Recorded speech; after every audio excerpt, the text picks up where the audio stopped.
Subscribe to our YouTube channel and press the bell icon to get the latest updates.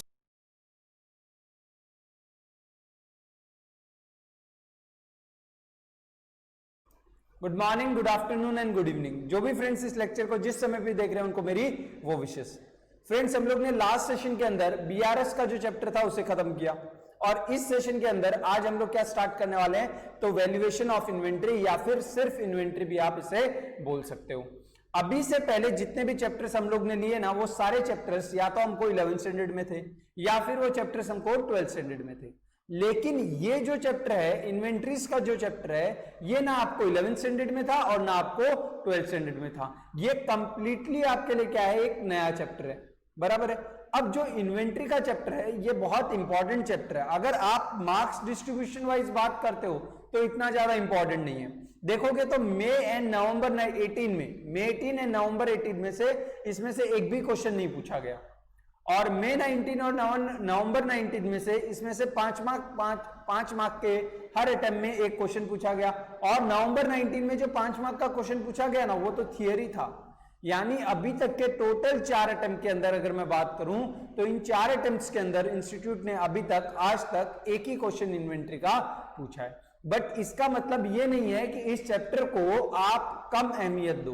क्यों ऐसा? क्योंकि ये chapter जो है आपको कंसाइनमेंट, आगे जो चैप्टर है जिसमें से बहुत बार एग्जाम में आता है, ऑलमोस्ट हर एग्जाम में आता है, या फिर सेल और रिटर्न अप्रूवल बेसिस, ये 2 चैप्टर, इन दोनों चैप्टर में से एक क्वेश्चन हमेशा पक्का आता है और आता है। ये दोनों चैप्टर बहुत छोटे हैं, कंसाइनमेंट एंड सेल और रिटर्न अप्रूवल बेसिस। अब ये 2 चैप्टर हैं, ये 2 चैप्टर में अगर आपको इन्वेंट्री चैप्टर आता है तो वो दोनों चैप्टर आपके लिए क्या हो जाते हैं, बहुत ईजी हो जाते हैं। तो एग्जाम पॉइंट ऑफ व्यू से बात करूं तो इन्वेंट्री का जो चैप्टर है वो इतना इंपॉर्टेंट नहीं है। बट अगर आपको दूसरे चैप्टर्स जैसे कि कंसाइनमेंट और सेल और रिटर्न अप्रूवल बेसिस को अच्छे से समझना है तो फिर आपको इन्वेंट्री समझ में आना चाहिए।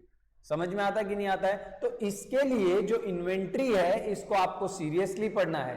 वेटेज यहां पे देख के ऐसा नहीं करना है कि ये चैप्टर तो मैं पढ़ूंगा ही नहीं। बहुत छोटा सा चैप्टर है, इतना ज्यादा कोई लंबा नहीं है और इतना ज्यादा कोई कॉम्प्लिकेटेड भी नहीं है। सिंपल चैप्टर है, बट आपको इसको लॉजिकली क्या करना पड़ेगा, समझना पड़ेगा, पहला चीज। दूसरा चीज, इसको समझने की जरूरत क्यों है, इंटरमीडिएट यानी आईपीसीसी पहले हम बोलते थे, अब क्या है वो इंटरमीडिएट, सीए इंटरमीडिएट का सेकंड लेवल। उसमें जो आपका पेपर 1 है अकाउंट्स, जो सीए इंटरमीडिएट में पेपर 1 है अकाउंट्स, उसके अंदर अकाउंटिंग स्टैंडर्ड्स आते हैं। ठीक है, 20-25 मार्क के अकाउंटिंग स्टैंडर्ड आते हैं, कभी कभी 30 तक भी जाते हैं। तो उन अकाउंटिंग स्टैंडर्ड के अंदर एक अकाउंटिंग स्टैंडर्ड है AS2 valuation of inventory.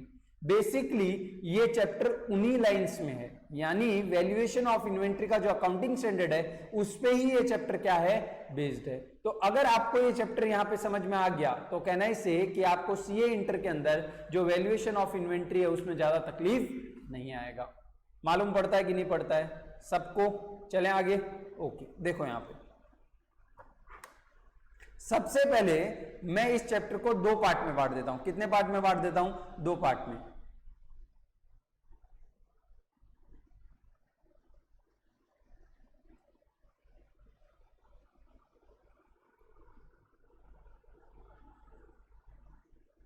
Inventories क्या है, इन्वेंट्रीज। जो इन्वेंट्री का चैप्टर है ये 2 पार्ट में मैं बांट रहा हूं। एक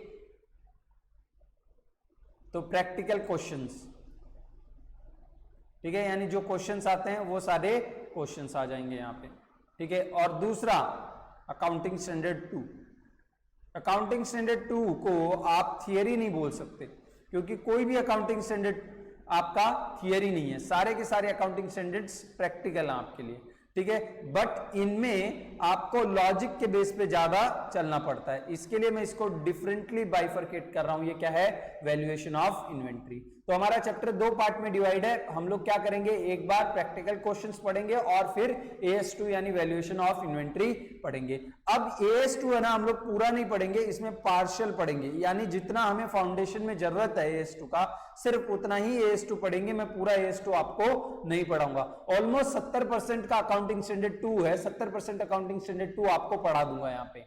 कोई 10-20% है ना जो आपको कहां पढ़ाया जाएगा, इंटरमीडिएट में पढ़ाया जाएगा। इंस्टीट्यूट तो यहां पे बोलता है कि आपको AS2 पढ़ने की जरूरत ही नहीं है, आपके सिलेबस में AS2 है ही नहीं, आपके सिलेबस में AS2 है ही नहीं। बट आप ये प्रैक्टिकल क्वेश्चंस के पीछे की जो थियरी है ना उसको आप लॉजिकली नहीं समझ सकते, कब तक, जब तक आप क्या नहीं कर लेते, वैल्यूएशन ऑफ इन्वेंट्री यानी अकाउंटिंग स्टैंडर्ड 2 नहीं पढ़ लेते। समझ में आता है कि नहीं आता है? ओके, तो अब हम लोग स्टार्ट करेंगे कौन सा, अकाउंटिंग स्टैंडर्ड 2। तो अकाउंटिंग स्टैंडर्ड 2 के लिए आप क्या करोगे, एक चार्ट बनाओगे।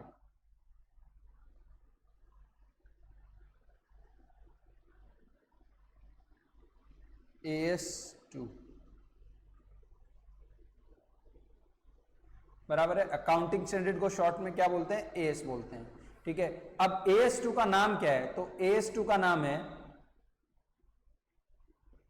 Valuation of inventory. Accounting standard 2 का नाम क्या है, वैल्यूएशन ऑफ इन्वेंट्री। अब मेरे साथ आप क्या करोगे, एक चार्ट बनाओगे। पहले मैं समझा देता हूं, फिर लास्ट में आप चार्ट बनाना। बीच में अगर आप चार्ट बनाओगे ना तो आपको ऐसा लगेगा पेज छोटा हो गया, बड़ा हो गया। इसके लिए लास्ट में अपना बुक को हॉरिजॉन्टली रख के आप क्या करोगे, चार्ट बनाओगे। पहले समझ लो, मैं चार्ट बना रहा हूं उसको देख लो। तो हमको क्या करना है, कहना इसे वैल्यूएशन ऑफ इन्वेंट्री करना है, वैल्यूएशन ऑफ इन्वेंट्री, यानी हमें इन्वेंट्री की वैल्यू फाइंड करनी है, वैल्यूएशन ऑफ इन्वेंट्री बराबर है। अब इन्वेंट्री को आप वैल्यू कैसे करोगे, तो इंस्टीट्यूट बोलता है, इंस्टीट्यूट क्या बोलता है, इंस्टीट्यूट का अकाउंटिंग स्टैंडर्ड 2 बोलता है, AS2 बोलता है कि the inventory should be valued eight, inventory should be valued at lower of, inventory should be valued at lower of cost,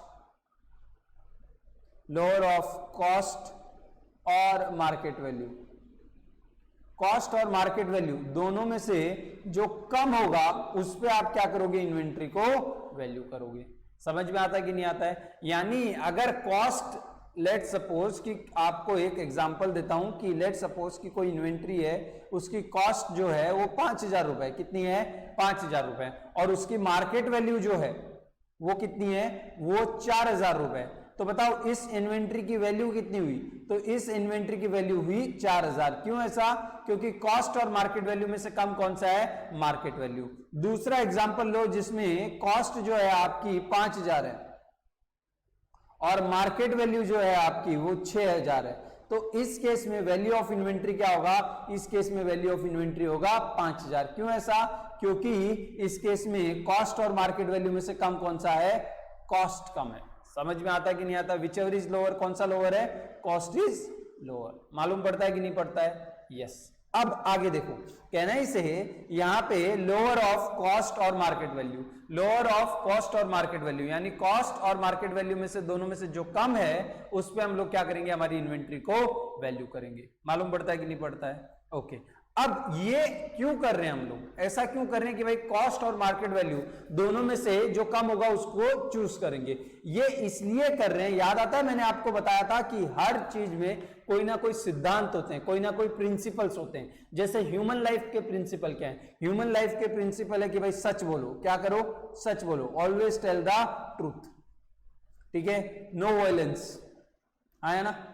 ये सब किसके हैं, ह्यूमन प्रिंसिपल्स हैं। अगर किसी इंसान को इंसान की जिंदगी जीनी है तो उसे ये प्रिंसिपल्स फॉलो करने पड़ेंगे। बट हर कोई तो ये प्रिंसिपल फॉलो नहीं करता, तो इनको फॉलो करने के लिए हम लोग क्या बना देते हैं, लॉ बना देते हैं। जैसे हमने बनाया CRPC, क्रिमिनल प्रोसीजर कोड, कि भाई यहाँ पे कोई किसी को मार देगा, कोई झूठ बोलेगा तो क्या सजा हम देंगे।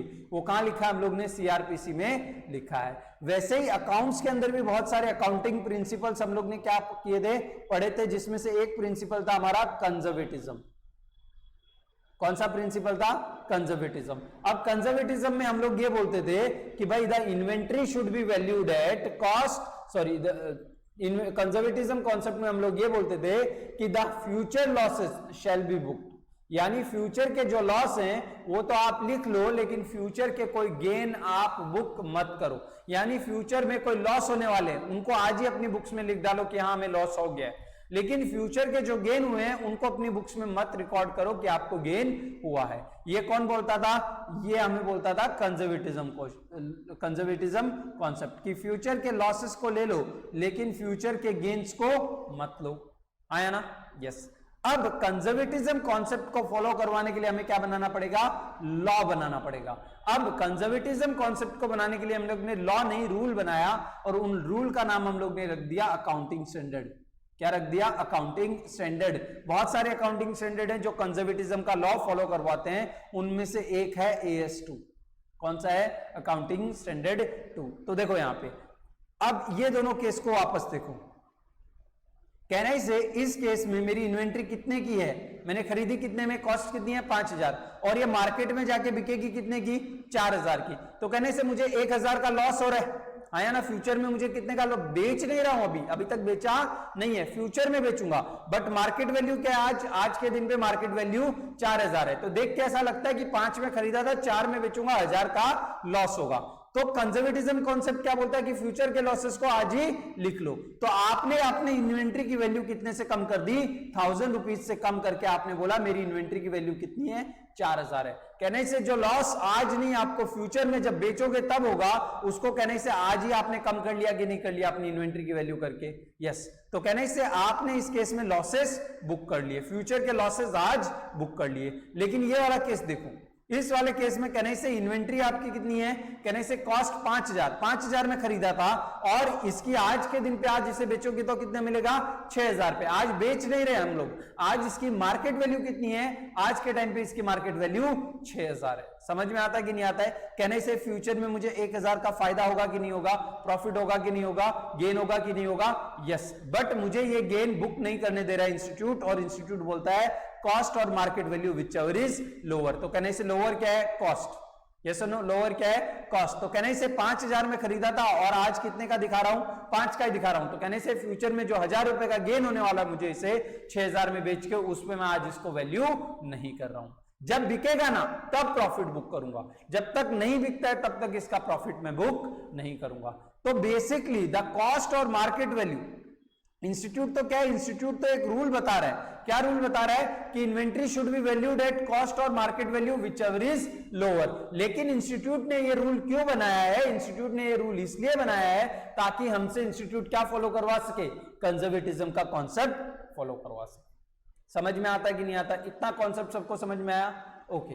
अब हम लोग आगे बढ़ेंगे और कॉस्ट और मार्केट वैल्यू को एक्सप्लोर करेंगे। तो सबसे पहले मार्केट वैल्यू को लेता हूं। एक्चुअल में जो वर्ड है market value, it is a wrong word. Market value नहीं आना चाहिए यहां पे अकाउंटिंग स्टैंडर्ड के हिसाब से जो वर्ड है that is realisable value. Realisable value. अब मार्केट वैल्यू और रियलाइजेबल वैल्यू में थोड़ा सा फर्क है। Market value and realisable value में क्या है? थोड़ा सा फर्क है। रियलाइजेबल वैल्यू का मतलब ये होता है कि इसको आज आप डिस्चार्ज करके यानी बेच के कितना पैसा ले सकते हो। यानी जो चीज आपके पास है, लेट सपोज आज ये पेंसिल है, ठीक है, ये एप्पल की पेंसिल है, ये पेंसिल को आज के दिन में मैं कितने में बेच सकता हूं? तो लेट सपोज मालूम पड़ता है कि इसे मैं 8000 रुपए में बेच सकता हूं। तो ये 8000 रुपए इसकी क्या हो गई? रियलाइजेबल वैल्यू हो गई। तो अब कोई पूछेगा सर मार्केट वैल्यू क्या हुई इस पेंसिल की? तो मार्केट वैल्यू भी इस पेंसिल की क्या हुई? 8000 रुपए ही हुई। मालूम पड़ता है कि नहीं पड़ता है कि इसकी रियलाइजेबल वैल्यू भी कितनी है? 8000, और मार्केट वैल्यू भी कितनी है? 8000। दैट मीन्स कि realisable value and market value is nothing but same. Yes no? Yes. यानी जो मार्केट वैल्यू है वही क्या है? उसी को हम क्या बोलते हैं? रियलाइजेबल वैल्यू बोलते हैं। लेकिन एक जगह थोड़ा सा डिफरेंस है। 90% केसेस में ऐसा होगा, 90% केसेस में होगा कि जो मार्केट वैल्यू है गुड्स की वही क्या? उसकी रियलाइजेबल वैल्यू है। ये पेंसिल का मार्केट वैल्यू कितना है? कहने से आज मार्केट में कितने में बिकेगा? 8000 में। तो इसकी रियलाइजेबल वैल्यू भी कितनी हुई? 8000। यस और नो? यस। अब दूसरी चीज देखो यहां पे, लेट सपोज एक एग्जांपल लेते हैं कि एक कंपनी है, ठीक है। इस कंपनी का काम क्या है? इस कंपनी का काम है विंडमिल बनाना। विंडमिल मालूम है ना, वो पंखा घूमता रहता है, पहाड़ पे जाते हैं तो, ठीक है। एक विंडमिल बनाती है ये कंपनी, और इस कंपनी को एक विंडमिल बनाने का क्या ऑर्डर मिलता है? बहुत बड़ा विंडमिल बनाने का। तो इस कंपनी ने क्या किया? इस कंपनी ने एक विंडमिल बनाना स्टार्ट किया। क्या किया? इस कंपनी ने एक विंडमिल बनाना स्टार्ट किया, बराबर है। और ऐसा एक कंपनी ने क्या कर दिया? एक विंडमिल बना के रेडी कर दिया। अब विंडमिल एक दिन में तो बनता नहीं है, विंडमिल को बनने में क्या होता है? टाइम लगता है। विंडमिल को बनने में टाइम लगता है। तो लेट सपोज इसको कंस्ट्रक्ट करने में इसको कंस्ट्रक्ट करने में कंपनी को 1 साल लग गया। कितना टाइम लग गया? 1 साल। यानी एक कस्टमर जो था इस कंपनी का, उस कस्टमर ने इस कंपनी को ऑर्डर 1 साल पहले दिया था, ठीक है, और इस कंपनी ने कहने से 1 साल बाद विंडमिल का काम क्या कर दिया? पूरा कर दिया। जब ये कंपनी जो है, ये कंपनी किसके पास जाती है? कस्टमर के पास जाती है कि भाई तुम्हारा विंडमिल रेडी है, तुम लोग एक काम करो, उसका डिलीवरी ले लो और हमारा पैसा दे दो। जब कंपनी इस कस्टमर के पास जाता है ना, तो कस्टमर क्या होता है? कस्टमर उठ चुका है। कस्टमर उठ चुका मतलब इंसॉल्वेंट हो चुका है। कंपनी जो हमारा कस्टमर था उसकी कंपनी क्या हो गई है? बंद हो चुकी है। तो अब वो विंडमिल खरीदेगा क्या हमसे? वो विंडमिल नहीं खरीदेगा, वो हमसे विंडमिल नहीं खरीदेगा। समझ में आता है कि नहीं आता? इतना केस समझ में आया कि नहीं आया? एक कंपनी थी, उसने हमारी कंपनी को क्या है? विंडमिल बनाने का ऑर्डर दिया 1 साल पहले, हमने विंडमिल बना के रेडी की, लेकिन जब हम डिलीवरी करने गए तो मालूम पड़ा कि जो सामने वाली पार्टी है वो उठ गई, यानी वो इंसॉल्वेंट हो गई। यस सुनो, यस। अब आगे देखो, यहां पे इसके बाद क्या होता है? कहने से ये विंडमिल तो हमारे पास रह जाएगी, और 31 मार्च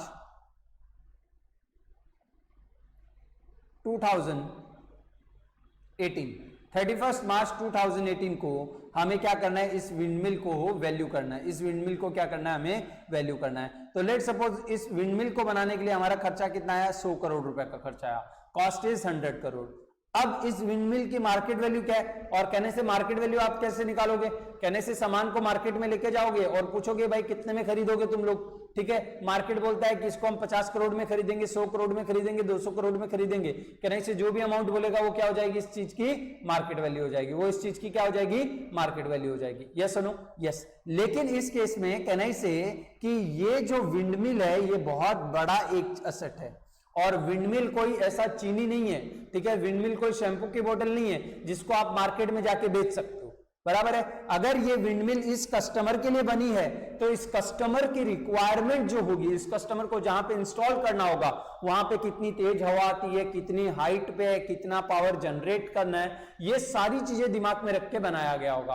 और कहने से ये विंडमिल ऐसा चांस है, स्पेशलाइज्ड चीज है, तो कहने से वो सिर्फ और सिर्फ इसी कस्टमर को काम आ सकती है, बाकी कोई कस्टमर इस विंडमिल का कोई काम नहीं कर सकता। यानी दूसरे कस्टमर को विंडमिल बनानी है तो उसका स्पेसिफिकेशन अलग होगा, ठीक है, उसके पंखों की लंबाई अलग होगी, वहां पे जितनी बड़ी विंडमिल लगनी चाहिए उसकी हाइट भी अलग होगी। यस और नो? यस। तो कहने से ये विंडमिल अगर ऐसे देखने जाऊं, प्रैक्टिकली देखने जाऊं, तो कहने से विंडमिल को मैं मार्केट में नहीं बेच सकता। क्यों नहीं बेच सकता? क्योंकि इस विंडमिल का कोई खरीदार ही नहीं है, क्योंकि ये विंडमिल मैंने कस्टमर ए की रिक्वायरमेंट के हिसाब से बनाई थी, और कस्टमर ए तो उड़ गया। अब कस्टमर ए की जैसी रिक्वायरमेंट किसी और की है नहीं, तो कहने से इस विंडमिल का मार्केट वैल्यू क्या हो जाएगा? मार्केट वैल्यू 0 हो जाएगा। मार्केट वैल्यू क्या हो जाएगा? 0, क्योंकि इसको बेच ही नहीं सकता मैं। तो कहने से मार्केट से इसको बेच के कितना मिलेगा? कुछ नहीं मिलने वाला है, कोई खरीदेगा ही नहीं इसको। यस और नो? यस। तो इसके लिए हम लोग क्या करते हैं? इसकी रियलाइजेबल वैल्यू निकालते हैं। अब रियलाइजेबल वैल्यू का मतलब क्या है? तो देखो, रियलाइजेबल वैल्यू का मतलब ये है कि भाई ये विंडमिल तो नहीं काम का है, लेकिन हम लोग ने एक कस्टमर बी पकड़ा, एक दूसरा कस्टमर पकड़ा बी, और उसको बोला कि हम तेरे को विंडमिल बना के दे सकते हैं तेरे स्पेसिफिकेशन के हिसाब से। अब जो कस्टमर ए है और कस्टमर बी है, उनकी जहां पे इंस्टॉलेशन होना है इस विंडमिल का, जिस पहाड़ पे, वो लगभग क्या है? सेम है। तो इस विंडमिल में थोड़ा सा ही क्या करना पड़ेगा? चेंजेस करना पड़ेगा।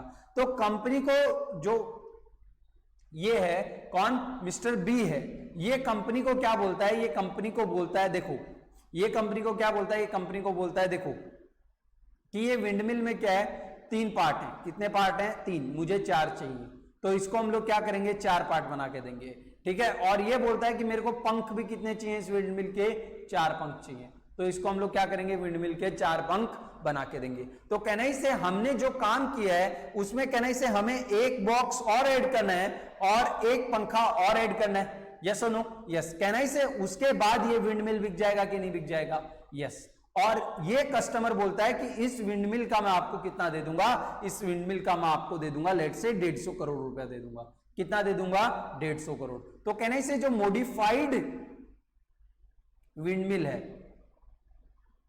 ये रियल लाइफ केस ले रहा हूं भाई मैं, ठीक है, मॉडिफाइड विंडमिल है, इसका कितना मार्केट वैल्यू है? कहना से इसका मार्केट वैल्यू है 150 करोड़। ये सुनो, यस। तो आप क्या करोगे, कहने से इस कॉस्ट को कंपेयर करोगे किससे, विंडमिल से। लेकिन अगर आप ऐसा करते हो तो आपका आंसर गलत आएगा।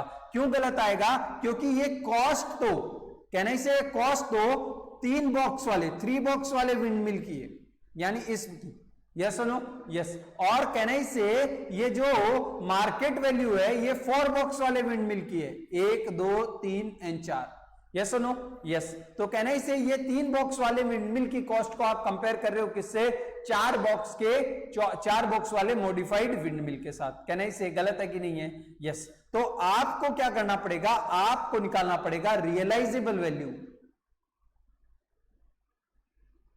Realisable value of 3 box windmill, यानी इनकंप्लीट विंडमिल की हमें क्या करना पड़ेगा, निकालना पड़ेगा। तो अब देखो उसका कैसे निकालेंगे हम लोग, तो उसका हम लोग निकालेंगे कैसे, तो इस तरह से निकालेंगे कि सेल्स प्राइस क्या होगा मॉडिफाइड विंडमिल का। तो सेल्स प्राइस कहने से 150 करोड़ में बिकेगा, यस सुनो। लेकिन कहने से 150 करोड़ में बिकेगा कब, जब इसमें एक पंखा और ऐड कर देंगे, यस सुनो, एक पंखा और ऐड कर देंगे और एक बॉक्स और ऐड कर देंगे। और कंपनी को ऐसा लगता है कि आज तक कॉस्ट अप टू डेट, ये थोड़ा सा मैं सीए इंटर के लेवल पे चला गया हूं भाई, ठीक है। सीए इंटर में सिर्फ यही सारी चीजें, फाइनल में जाते हो तो सिर्फ यही चीजें, इंटरमीडिएट में ऐसी बातें सिर्फ 30 नंबर के लिए होती हैं, फाइनल में 100 नंबर के लिए यही बातें हो रही, लॉजिकल टेक्निकल बात हो रही है यहाँ पे, ठीक है। कॉस्ट अप टू डेट यानी आज तक का डेट, आज तक कंपनी ने इस विंडमिल पे 80 करोड़ का खर्चा कर चुकी है, यानी ये 3 बॉक्स वाली विंडमिल बनाने के लिए कितना खर्चा हो गया कंपनी का, सॉरी 100 करोड़ कर चुकी है ना, 100 करोड़ का कंपनी क्या कर चुकी है, खर्चा कर चुकी है। अब कंपनी को लगता है कि भाई अगर इसमें एक बॉक्स और ऐड करना है और एक पंखा और लगाना है तो उसके लिए कॉस्ट येट टू इनकर, यानी अभी भी जो कॉस्ट खर्चा नहीं हुआ है वो कितना है, 20 करोड़ का, यानी टोटल कॉस्ट जो है हमारी वो कितनी हो जाएगी, 120 करोड़ हो जाएगी, 120 CR होगी। समझ में आता है कि नहीं आता है। तो हम लोग क्या बोलते हैं, हम लोग बोलते हैं देखो ये जो सेलिंग प्राइस है विंडमिल का, इसमें से जो कॉस्ट येट टू इनकर है, यानी जो अभी तक खर्चा ही नहीं हुआ, कहने से वो एक बॉक्स का खर्चा है, तो उस बॉक्स का पैसा इसमें से निकाल दो, उस एक पंखे का पैसा इसमें से निकाल दो। कहने से जो बच गया वो कहने से आपका क्या होगा, रियलाइजेबल वैल्यू होगा। क्या होगा, realisable value of modified windmill, sorry incomplete windmill. क्यों, क्योंकि कहने से ये 4 बॉक्स की मार्केट वैल्यू है, इसमें से कहने से एक बॉक्स हम लोग ने निकाल दिया तो कितना बचा, कहने से 3 बॉक्स वाली विंडमिल बची ना, तो 3 बॉक्स वाली विंडमिल को आज रफली डायरेक्टली तो नहीं बिकेगी, लेकिन मॉडिफाई करने के बाद इसकी मार्केट वैल्यू कितनी हो जाएगी, इसकी मार्केट वैल्यू सही वर्ड नहीं है, इसके लिए वर्ड क्या है, रियलाइजेबल वैल्यू। मार्केट वैल्यू क्यों सही वर्ड नहीं है, क्योंकि ये इनकंप्लीट विंडमिल नहीं बिक सकती मार्केट में, इसलिए हम लोग ये नहीं बोल सकते कि ये इसकी क्या है, मार्केट वैल्यू। समझ में आता है कि नहीं आता है। तो इसके लिए हम लोग इसको क्या बोलते हैं, इसको हम लोग रियलाइजेबल वैल्यू बोलते हैं। क्या बोलते हैं इसे, रियलाइजेबल वैल्यू। तो अब इस केस में इसकी मार्केट वैल्यू नहीं है बट इसकी रियलाइजेबल वैल्यू कितनी है, 130 करोड़। तो कहने से कॉस्ट और realisable value whichever is less, तो कहने से इसकी वैल्यू कितनी होगी इस इन्वेंट्री की, इस इन्वेंट्री को हम वैल्यू करेंगे 100 करोड़ पे। विंडमिल हमारे लिए तो इन्वेंट्री है, क्योंकि हम तो विंडमिल का क्या करते हैं, हम लोग तो विंडमिल बनाना हमारा क्या है, काम है, और जो चीज में हम लोग डील करते हैं वो हमारे लिए क्या होता है, स्टॉक होता है। तो विंडमिल हमारे लिए क्या हो गई, स्टॉक हो गई। कितने लोग को मालूम पड़ता है कि नहीं पड़ता, ये बात समझ में आया कि नहीं आया। तो यहां पे अपने चार्ट में वापस आएंगे और यहां पे लिखेंगे, यहां पे रियलाइजेबल वैल्यू क्या होता है वो लिखेंगे। ये मैं सीए इंटर के लेवल पे चला गया हूं, इतना ज्यादा फाउंडेशन में नहीं पूछता है इंस्टीट्यूट, बट अगर आपको समझ में आया तो बहुत अच्छी बात है, और नहीं आया तो आप मुझसे पूछ सकते हो, ठीक है। अब देखो यहां पे क्या लिखेंगे, सेल्स प्राइस। क्या लिखेंगे, सेल्स प्राइस। जो भी सेल्स प्राइस है उसमें से माइनस सेलिंग एक्सपेंस, यानी इसको बेचने के लिए हमें कोई खर्चा हो गया। लेट सपोज बेचने के लिए कभी कभी क्या, ब्रोकरेज को ब्रोकर को ब्रोकरेज देना पड़ता है, ठीक है, कि भाई तू हमारा विंडमिल बिकवा दे, 1% तेरा। तो कहने से ये 1% तो हमें नहीं मिलने वाला ना, हमें तो 99 मिलने वाला है। तो जो भी सेल्स प्राइस है उसमें से क्या करोगे आप, सेलिंग के ऐसे कोई एक्सपेंस है जो सेलिंग से रिलेटेड है वो माइनस कर दो। दूसरा, कॉस्ट येट टू इनकर, यानी अभी तक जो खर्चा नहीं हुआ है उस विंड मिल पे उसको भी माइनस कर दो, ताकि आपको जो इनकम्प्लीट विंड मिल है उसकी क्या मिल सके, उसकी रियलाइजेबल वैल्यू मिल सके। मालूम पड़ता है कि नहीं पड़ता है सबको?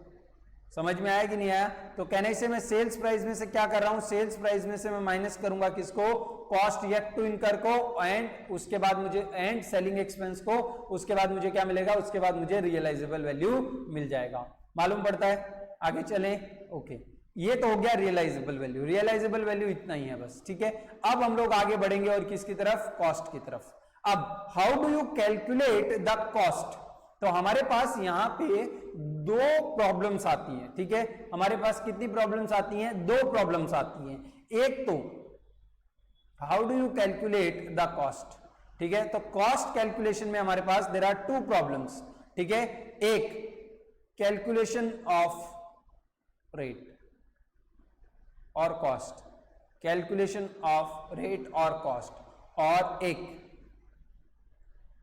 Method of counting. क्या आता है, मेथड ऑफ काउंटिंग। अब सबसे पहले बात करते हैं कैलकुलेशन ऑफ रेट या फिर कॉस्ट की। तो देखो, जो कॉस्ट है उसको आप तीन तरीके से कैलकुलेट कर सकते हो। कितनी तरह से कैलकुलेट कर सकते हो, तीन तरह से कैलकुलेट कर सकते हो। सबसे पहले बात करते हैं अब्जॉर्प्शन कॉस्टिंग की। किसकी बात करते हैं, अब्जॉर्प्शन कॉस्टिंग, रेदर मैं बोलूंगा हिस्टोरिकल कॉस्ट। क्या बोलूंगा, हिस्टोरिकल कॉस्ट। ये चार्ट बड़ा बनेगा थोड़ा सा। और दूसरा मैं बोलूंगा नॉन हिस्टोरिकल कॉस्ट।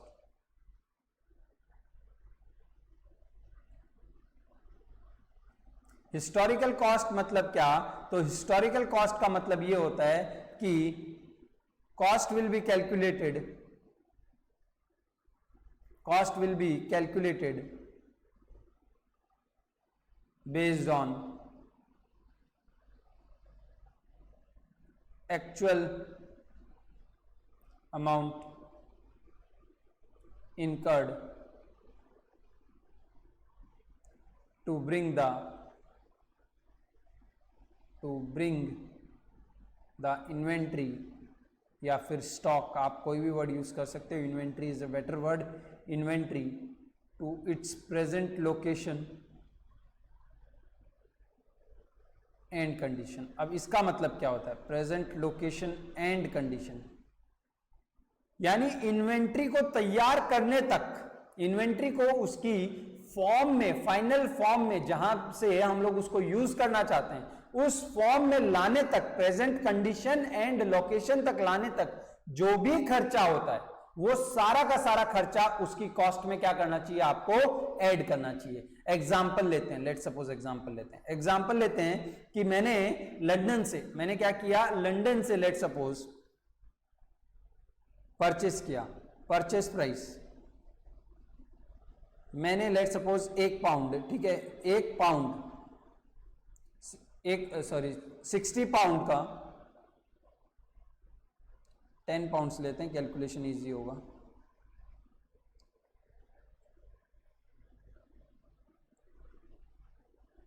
मैंने क्या किया, 10 पाउंड्स का, कितने पाउंड्स का परचेस प्राइस कितनी है मेरी, 10 पाउंड।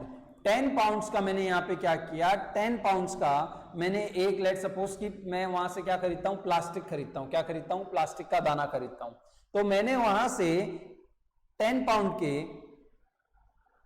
100 केजी, 1 पाउंड कितने का है, 1 केजी कितने का है, 10 पाउंड का है। मैंने 10 पाउंड में 1 केजी और ऐसा 100 केजी प्लास्टिक का दाना खरीदा। क्या खरीदा, प्लास्टिक का छोटा छोटा दाना आता है वो खरीदा। और लेट सपोज 1 पाउंड की रेट कितनी है, 1 पाउंड की रेट है 90। समझ में आया कि नहीं आया, कि भाई 1 केजी प्लास्टिक का दाना कितने में आ रहा है, 1 पाउंड में आ रहा है, और 1 पाउंड कितने में आता है, तो 90 रुपए में आता है, बराबर है। तो कहने से 100 केजी के लिए कितना देना पड़ेगा, 1000 पाउंड, ठीक है। और 1000 पाउंड इंडियन रुपी में कन्वर्ट करेंगे तो कितना हो जाएगा, 1000 पाउंड को हम इंडियन रुपी में कन्वर्ट करेंगे तो हमको आएगा 90,000 रुपीज। कितना लगेगा, 90,000 रुपए लगेगा। अब भाई वो इन्वेंट्री उधर लंदन में खरीद ली, लेकिन लंदन में ही पड़ी, हमको क्या काम की इधर आके। तो हमने क्या किया, उस लंदन से उसको हम लोग ने फ्लाइट देके, यानी शिप का भाड़ा देके उसको हम लोग ने कहां मंगवाया, मुंबई मंगवाया। तो हम लोग कहने से यहां पे क्या आता है, यहां पे आता है फ्राइट इनवर्ड। क्या आता है? Freight inward. कहने से इन्वेंट्री को लाने के लिए 10,000 रुपए का हमारा क्या खर्चा हो गया? फ्राइट का खर्चा हो गया। उसके बाद हम लोग ने कैरेज का पैसा पे किया। कैरेज का मतलब क्या होता है? Carriage inward. कैरेज का मतलब क्या होता है? कहने से सामान को हम लोग ने पोर्ट से हम लोग ने क्या किया? टेम्पो में हमारे यहाँ पे मंगवाया, फैक्ट्री में मंगवाया, और उसका खर्चा हमारा 20,000 रुपया हो गया। कितना खर्चा हो गया? 20,000 हो गया। समझ में आता है कि नहीं आता है? यस। अब उसके बाद हम लोग ने क्या किया? इस पे वर्कर्स को काम करवाया, और वर्कर्स को काम करवाया तो हमने उसे क्या दिए होंगे? वेजेस दिए होंगे। और लेट सपोज हमने 30,000 का उसे क्या दे दिया? 30,000 का उसे वेजेस दे दिया। और इस 100 kg के रॉ मटेरियल में से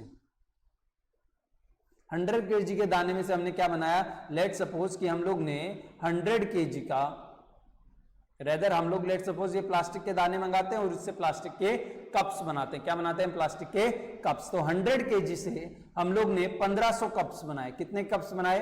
1500 कप्स बना लिए। बराबर है। अब मेरा क्वेश्चन ये है आपसे कि what is the cost per cup? What is cost per cup? अभी मेरा क्वेश्चन खत्म नहीं हुआ है। What is cost per cup, आपको वो निकालना है। लेकिन उससे पहले आपने ये कप बनाए होंगे तो इनको आपने क्या किया होगा? बेचा होगा। और बेचने के लिए आपको क्या पे करना पड़ा होगा? सेल्स कमीशन देना पड़ा होगा। क्या देना पड़ा होगा? Sales commission. और सेल्स कमीशन जो आपका है 20,000 है। ठीक है। और जब आपने सेल किया ना, तो किसी डिस्ट्रीब्यूटर को सेल किया, और वो डिस्ट्रीब्यूटर आपको ऐसा बोलता है कि भाई मेरी फैक्ट्री तक या फिर उसकी शॉप तक हमको पहुंचाना है, तो हमने क्या किया? उस पर कैरेज आउटवर्ड भी पे किया। क्या पे किया? उस पर कैरेज आउटवर्ड भी पे किया। कितने का? 50,000 का। अब आपको मुझे बताना है कि पर कप मेरी कॉस्ट कितनी है? कॉस्ट पर कप कितनी है? मैं आपको 1 मिनट देता हूं, फटाफट मुझे आप कैलकुलेट करके बताओगे what is my cost per cup.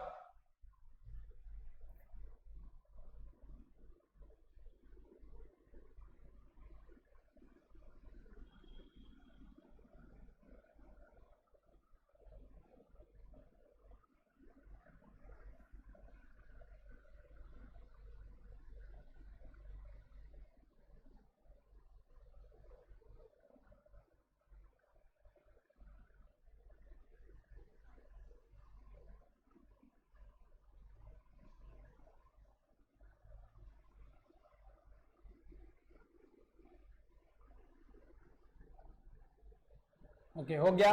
तो देखो यहां पे कहने से सबसे पहले मैं टोटल कॉस्ट निकाल लेता हूं। क्या कर लेता हूं? सबसे पहले मैं टोटल कॉस्ट। तो देखो टोटल कॉस्ट में इस इन्वेंट्री को, ये गोल्डन लाइन याद रखनी पड़ेगी आपको। क्या लिखा है? Cost will be calculated based on actual amounts, based on the actual amounts, based on actual amounts incurred to bring the inventory to its present location and condition। अब present location क्या है? कहने से present location हमारी factory है। present location क्या है inventory की? हमारी फैक्ट्री है। और उसकी present condition क्या है? कहने से कप्स की फॉर्म में है। वो क्या है?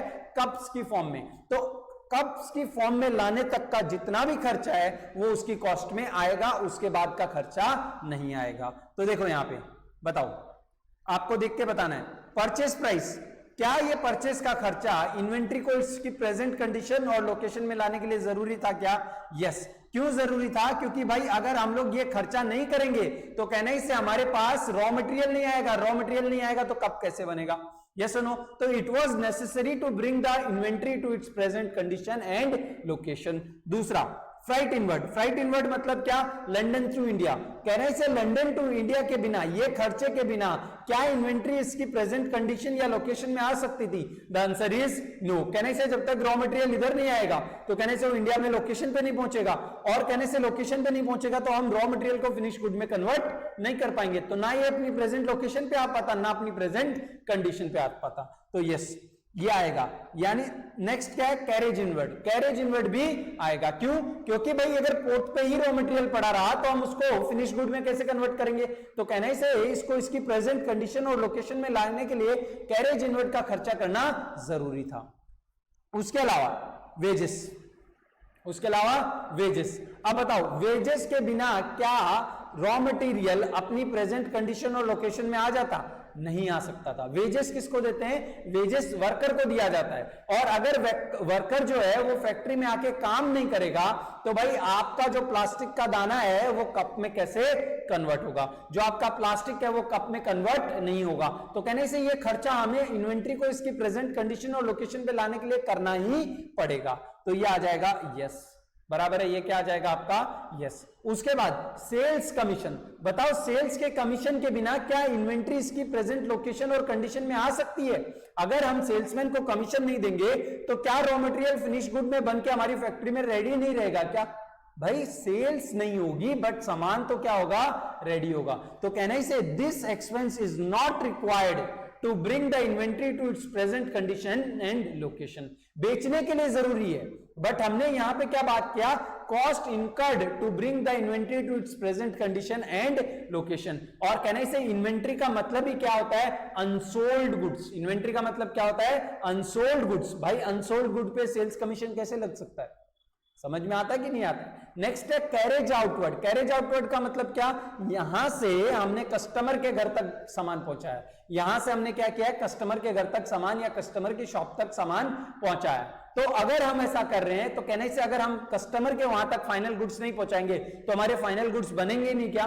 कहने से फाइनल गुड्स बन तो जाएंगे, बिकेंगे नहीं। और कहने से हमें यहाँ पे बिकना नहीं देखना है, हमें तो बनने तक का कॉस्ट लेना है। तो कहने से ये एक्सपेंस भी इन्वेंट्री को इसकी प्रेजेंट कंडीशन और लोकेशन पे लाने के लिए जरूरी नहीं है। अच्छा एक एक्सपेंस और बताओ, चलो सैलरीज का बताओ।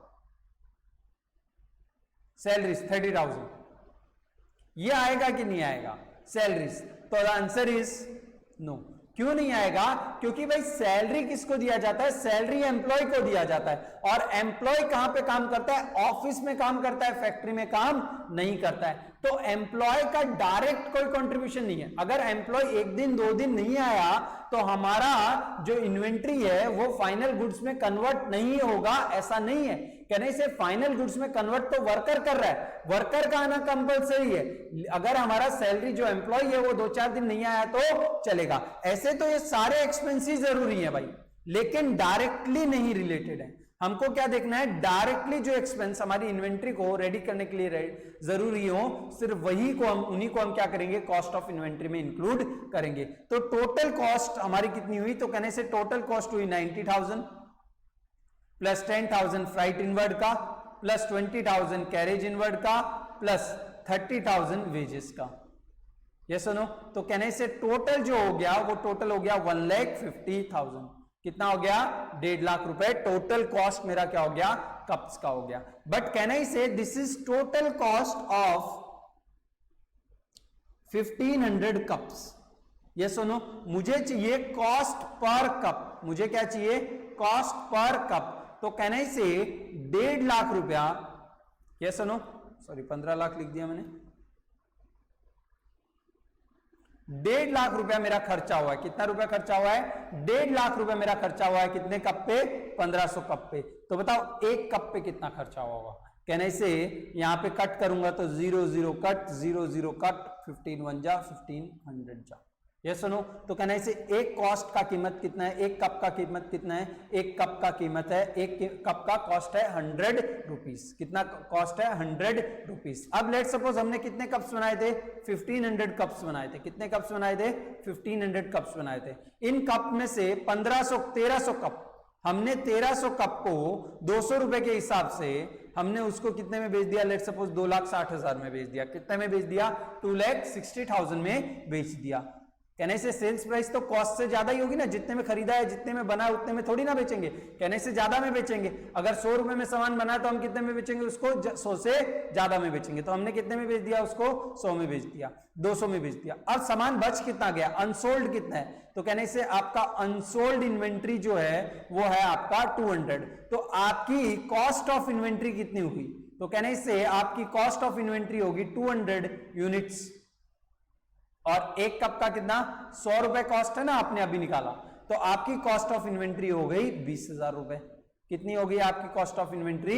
20,000 रुपीज। समझ में आता है कि नहीं आता है? तो इसको हम क्या बोलते हैं? इसको हम बोलते हैं अब्जॉर्प्शन कॉस्टिंग या फिर हिस्टोरिकल कॉस्ट, यानी आप यहां पे लिखना चाहो तो लिख सकते हो इसे, और दूसरा नाम क्या है इसका, अब्जॉर्प्शन कॉस्टिंग। अब अब्जॉर्प्शन कॉस्टिंग क्या होता है, ये सीए इंटरमीडिएट के अंदर आपको कॉस्टिंग का सब्जेक्ट है, उसमें आप पूरा absorption costing, marginal costing, standard costing, ठीक है, अलग अलग टाइप की कॉस्टिंग सीखते हो आप, बराबर है, तो वो आप वहां पे देखोगे। बट इसी को हम लोग क्या बोलते हैं, हिस्टोरिकल कॉस्ट को हम क्या बोलते हैं, अब्जॉर्प्शन कॉस्टिंग। यानी हम क्या करेंगे, पास्ट में जितने भी डायरेक्ट एक्सपेंस हैं जो हमको इन्वेंट्री को उसकी कंडीशन और लोकेशन पे लाने के लिए खर्च करने पड़े थे, उन सबको हम क्या कर देंगे, उसकी कॉस्ट में ऐड कर देंगे और उसको डिवाइड कर देंगे टोटल कॉस्ट से, टोटल नंबर ऑफ यूनिट से। यस और नो, तो हमें मिलेगा कॉस्ट पर यूनिट, और कॉस्ट पर यूनिट को हम मल्टीप्लाई कर देंगे किससे, the number of items unsold, यानी आइटम्स इन इन्वेंट्री, तो हमें मिलेगा कॉस्ट ऑफ इन्वेंट्री। समझ में आता है कि नहीं आता है, पक्का 100%। इसीलिए आप देखोगे ना, तो आपका फाइनल अकाउंट चैप्टर जो आपने 11th स्टैंडर्ड में पढ़ा था, आप 2 अकाउंट बनाते थे ऐसा, ट्रेडिंग एंड पीएनएल। अगर आपने नोटिस किया हो तो ट्रेडिंग में कौन कौन से एक्सपेंस आते थे, कहने से परचेस आता था, वेजेस आता था, कैरेज इनवर्ड आता था लेकिन कैरेज आउटवर्ड इधर आता था, ठीक है, फ्राइट इनवर्ड आता था लेकिन फ्राइट आउटवर्ड इधर आता था, बराबर है। क्यों, क्योंकि ये सारे खर्चे किससे रिलेटेड थे, गुड्स को मैन्युफैक्चर करने से रिलेटेड थे, यानी गुड्स के, सॉरी मैन्युफैक्चर नहीं, गुड्स के ट्रेडिंग से रिलेटेड थे। इसके लिए ये सारे के सारे खर्चे किस में आते थे, आपके ट्रेडिंग अकाउंट में आते थे। किस में आते थे, आपके ट्रेडिंग अकाउंट में। मालूम पड़ता है कि नहीं पड़ता है, और इसीलिए आप यहां पे लिखते थे क्लोजिंग स्टॉक। इसका रीजन यहां पे क्यों लिखते थे वो हम लोग फाइनल अकाउंट के चैप्टर में डिस्कस करेंगे, बट आपको ऐसा याद रखना है कि जितनी भी चीजें ट्रेडिंग अकाउंट के डेबिट साइड आती थी वो सब कॉस्ट ऑफ इन्वेंट्री में आएगा, क्योंकि वो सारे के सारे खर्चे गुड्स से रिलेटेड होते हैं। यस और नो, यस। तो यहां पे आगे लिखेंगे इसमें,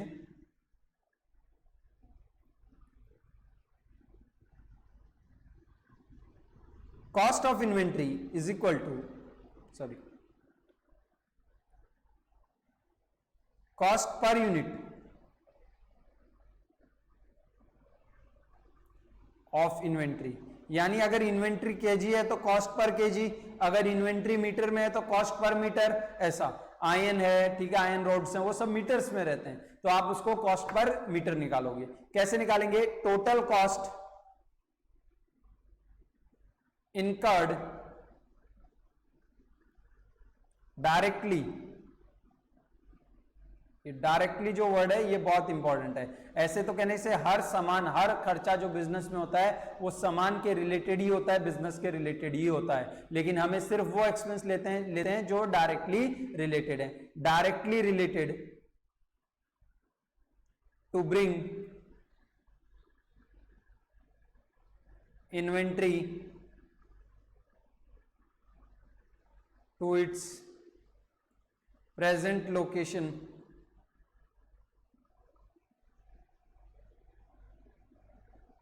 and condition, present location and condition, बराबर है। इसको आप डिवाइड करोगे, इसको आप डिवाइड करोगे किससे, total number of units purchased और मैन्युफैक्चर्ड, यानी जितना भी टोटल आपने बनाया है या फिर यूनिट्स खरीदा है रॉ मटेरियल का, उससे डिवाइड करोगे तो आपको क्या मिलेगा, कॉस्ट पर यूनिट मिलेगा। और आपको कॉस्ट ऑफ इन्वेंट्री चाहिए, जिसको मैं शॉर्ट में बोलता हूं COI, ठीक है, कॉस्ट ऑफ इन्वेंट्री। तो उसके लिए आपको करना पड़ेगा कॉस्ट पर यूनिट को मल्टीप्लाई इन्वेंट्री रिमेनिंग अनसोल्ड, यानी वो स्टॉक जो अभी तक बिका नहीं है, रिमेनिंग अनसोल्ड। यस और नो, यस।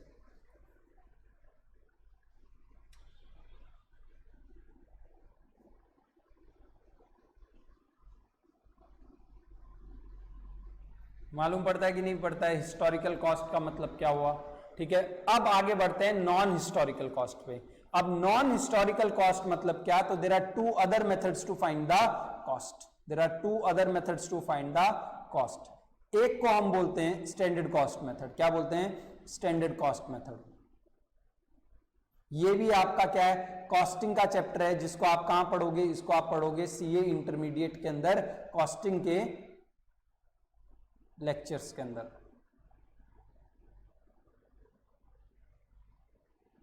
और एक है आपका रिटेल प्राइस मेथड। ठीक है, रिटेल प्राइस मेथड, क्या बोलेंगे इसे? Retail price method, retail price method. और आप इसको एक दूसरा नाम दे सकते हो जो इंस्टीट्यूट इंटरमीडिएट के अंदर, तो इंस्टीट्यूट भी इसको क्या बोलता है? रिटेल प्राइस मेथड बोलता है। लेकिन सॉरी, इंटरमीडिएट के अंदर तो इंस्टीट्यूट इसको क्या बोलता है? Retail price method. लेकिन फाउंडेशन के अंदर इसको बोलता है एडजस्टेड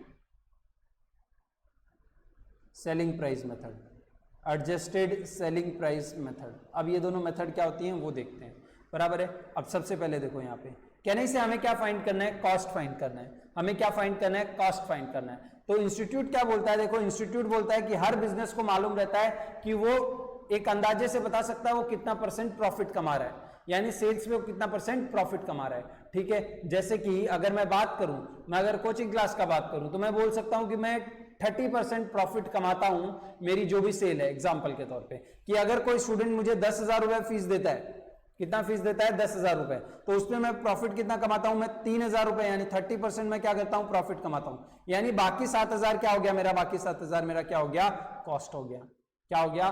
कॉस्ट हो गया। यस सुनो, यस। ऐसे ही अगर लेट सपोज एक शैम्पू का बोतल है, एक कंपनी शैम्पू बनाती है और कंपनी ये शैम्पू का बोतल जो है वो 100 रुपए में बेचती है। कितने रुपए में बेचती है? 100 रुपए में। अब कंपनी को मालूम है कि इसमें हम लोग 15% क्या करते हैं? प्रॉफिट कमाते हैं। 15% क्या करते हैं हम लोग? ग्रॉस प्रॉफिट कमाते हैं। तो इसमें से आप क्या माइनस कर देते हो? जीपी माइनस कर दो। 15% का जीपी, कहने से 100 का 15% 15 होगा, तो कहने से इसकी कॉस्ट कितनी रही होगी? इसकी कॉस्ट रही होगी आपकी 85 रुपीज। कितना रहा होगा? कॉस्ट 85। तो कहने से हम लोग अगर सेल्स प्राइस में से परसेंटेज ऑफ प्रॉफिट माइनस कर दें तो उस केस में कहने से हमें क्या मिल जाएगा? उस केस में हमें कॉस्ट ऑफ इन्वेंट्री मिल जाएगा। ये सुनो, तो देखो यहां पे एक कंपनी है जो टूथपेस्ट बनाती है। क्या करती है? टूथपेस्ट बनाती है। और ये कंपनी एक टूथपेस्ट 50 रुपीज का मार्केट में बेचती है। एक टूथपेस्ट कितने में बेचती है? 50 रुपीज का। और कंपनी का जो प्रॉफिट रेट है, कंपनी का जो जीपी है वो 20% है, यानी कंपनी कितना कमाती है? 20% कमाती है। और number of units unsold, number of units unsold जो है कंपनी के पास इस वक्त साल के एंड में 1 लाख है, यानी 1 लाख टूथपेस्ट कंपनी के 31 मार्च को बिके नहीं है। तो कंपनी क्या बोलेगी? Sales value. क्या बोलेगी? Sales value of unsold stock, यानी जो सामान अभी तक नहीं बिका है उसकी सेल्स की वैल्यू क्या है? तो कहने से उसकी सेल्स की वैल्यू है 1 लाख यूनिट है हमारे पास और 1 यूनिट कितने में बिकनी है? 50 में बिकनी है। तो कहने से कितनी हो गई? 50 लाख हो गई। इंस्टीट्यूट बोलता है लेस ग्रॉस प्रॉफिट। इसमें से क्या माइनस करो? Gross profit. नेट प्रॉफिट नहीं बोल रहा है इंस्टीट्यूट, क्या बोल रहा है? Gross profit. तो आप ग्रॉस प्रॉफिट माइनस कर दो इसमें से। लेट सपोज ग्रॉस प्रॉफिट कितना था हमारा? ग्रॉस प्रॉफिट 20% था। तो कहने से 20% ऑफ सेल, तो सेल्स वैल्यू है तो इसका 20% कितना होगा? 10,000। कितना होगा? Sorry 10 lakhs। अब कहने से जो मिलेगा आपको क्या मिलेगा? कॉस्ट ऑफ इन्वेंट्री मिलेगा। क्या मिलेगा? Cost of inventory 40 lakh. समझ में आया कि नहीं आया? क्या मिला आपको? Cost of inventory. अब कहने से एडजस्टेड सेलिंग प्राइस का हमारा यही क्या हो गया? फॉर्मूला हो गया कि भाई क्या करना है? Sales value of unsold stock, sales नहीं, sales value of unsold stock. Sales value तो मतलब सेल्स का मतलब तो ये हो जाएगा वो सामान जो इस साल बिक गया। हमें चाहिए जो सामान नहीं बिका उसकी सेल्स वैल्यू चाहिए। जो सामान अभी तक सेल नहीं हुआ है वो कितने में सेल होगा उसकी सेल वैल्यू चाहिए। तो मैंने वर्ड्स यहां पे बहुत अच्छे से यूज किए हैं। क्या लिखा है मैंने? बहुत स्पेसिफिकली यूज किया है, sale value of unsold stock. Sales नहीं चाहिए हमें, क्या चाहिए? Sale value of unsold stock. Yes और नो? यस। तो इसको मैं ऊपर ले लेता हूं।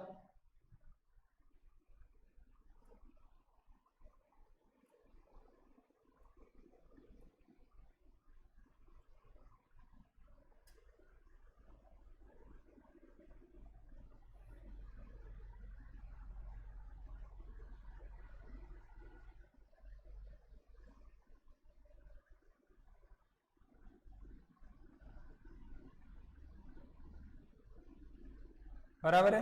नेक्स्ट आगे देखो,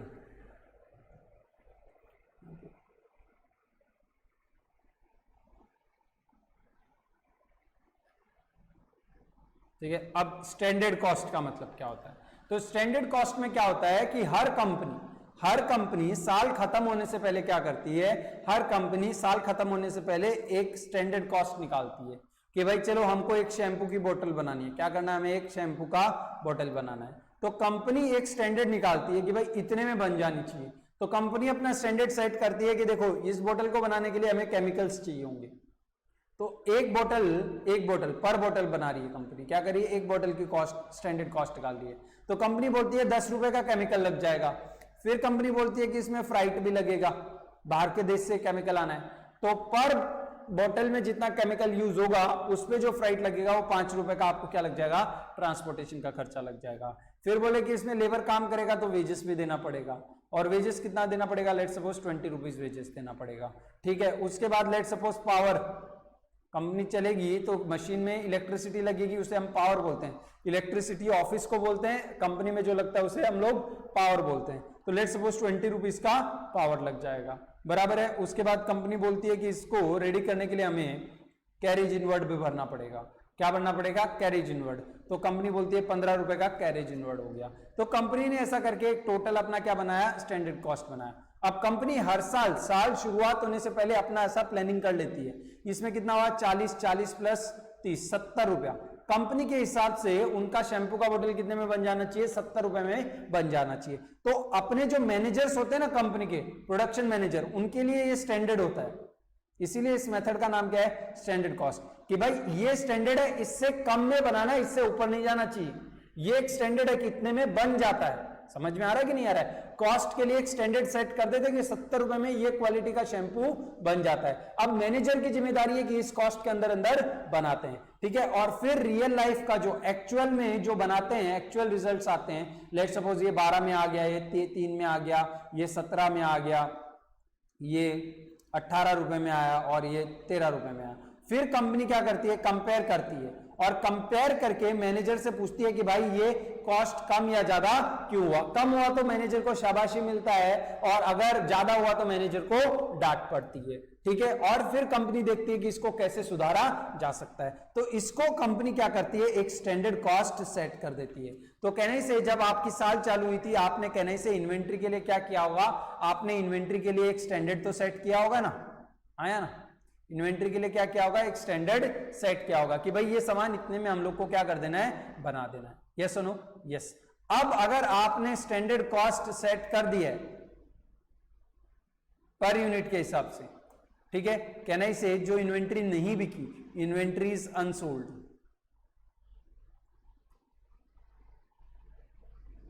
उससे आप क्या कर दो, उससे आप मल्टीप्लाई कर दो, तो आपको क्या मिल जाएगा, कॉस्ट ऑफ इन्वेंट्री। क्या मिल जाएगा, कॉस्ट ऑफ इन्वेंट्री। भाई हमने साल के स्टार्टिंग में डिसाइड किया था कि 70 रुपए में ये हमारा स्टैंडर्ड है कि हमें 70 रुपए में एक बोतल बनानी है, ठीक है। यह कहने से हमारा कॉस्ट हमने एस्टिमेट किया, स्टैंडर्ड कॉस्ट हमारे लिए, ठीक है। अब हमको मालूम पड़ता है 1000 बोतल अभी भी पड़ी है, तो 70 × 1000 मतलब 70,000 का सामान अभी भी हमारे यहाँ पे पड़ा है। यस सुनो, यस। तो स्टैंडर्ड कॉस्ट में कैसे निकालते हैं, तो स्टैंडर्ड कॉस्ट में यहाँ पे लिखोगे आप, मेरे पास थोड़ी जगह कम है बट फिर भी मैं लिखता हूं यहाँ पे,